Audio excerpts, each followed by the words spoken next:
ముందు ఉంది, ఒక ఉపాధ్యాయురాలుగా ఉంది అంటే దాని వెనకాల మా సార్. ఒకవేళ నేను ఈయన కాకుండా వేరే వ్యక్తిని పెళ్లి చేసుకుంటే ఇట్లా ఎంప్లాయ్ అయ్యేదాన్ని కాకపోవచ్చు, ఈ తరహాలో ఉండకపోవచ్చు. ఈ తరహాలో ఉండకపోవచ్చు.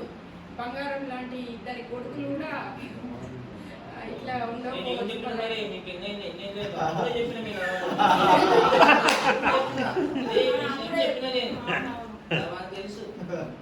అదే అప్పుడు ఇప్పుడు చెప్పింది.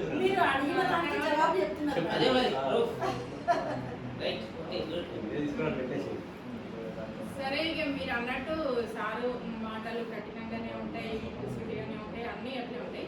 నాకు కూడా అట్లే ఉండడం ఇష్టం సార్.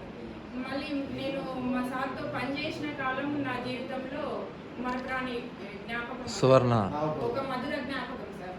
నేను ఇంతమంది హెడ్ మాస్టర్స్తో పనిచేసిన, ఎవరు చూసినా హస్బెండ్ అండ్ వైఫ్, అది భర్త హెడ్ మాస్టర్గా, భార్య అసిస్టెంట్గా ఉండడం అనేది చాలా అరుదైన అవకాశం అని చెప్పారు. అదేవిధంగా నా సర్వీస్ బుక్లో మా సార్ సంతకం ఉండడం, శాంక్షన్ చేయడం, ఇట్లా ట్రాన్స్ఫర్ ఆర్డర్, అదొక నాకు మధుర జ్ఞాపకం అన్నట్టు. తర్వాత ఇక మా సారు ఎప్పుడు కానీ మంచి క్షేమం, సేమ్ బొమ్మరిల్లు సినిమాలో ప్రకాష్ రాజ్ ఎట్లా సేమ్ అదే టైప్ అన్నట్టు, సేమ్ అట్లే. ఓకే, ఇంకా ఇప్పుడు ఆ ఫ్యామిలీలో ఫ్యామిలీ మెంబర్స్ అందరూ ప్రకాష్ రాజ్ కు వాళ్ళ అభిప్రాయాలు తొందరగా చెప్పరు చూడండి, మీరు జయసుధ పాత్ర అదే టైప్ అట్లే ఉంటారు. అది నాకు బాగా నచ్చుతుంది. మంచి బాధ్యతాయుతంగా ఉంటారు. తన ఫ్యామిలీ వేరే ఫ్యామిలీ అనేది డిఫరెన్స్ ఉండదు, పాఠశాల ఇల్లు అనేది డిఫరెన్స్ ఉండదు, ఎక్కడి పని అయినా నా పనే అనుకుంటారు.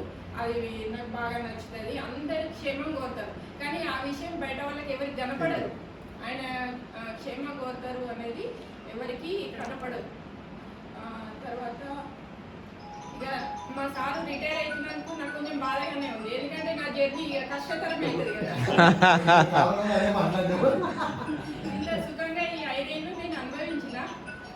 సరే, దగ్గరికి వచ్చినా కాబట్టి పెద్ద ఇబ్బంది ఏం లేదు. ఎప్పటికీ ఆ దేవుడు మా సార్కి ఇట్లే ఆయురారోగ్యాలు ఇచ్చి సంతోషంగా ఉండాలని ఆ దేవుడిని ప్రార్థిస్తూ. Thank you sir. మీరు అందరూ ఇంత అభిమానంగా ఏర్పాటు చేసుకుంటూ చాలా థ్యాంక్ యూ. నాకు అసలు మాటలు వస్తలేవు. Okay, okay, no problem madam. కూర్చోండి, ఓకే.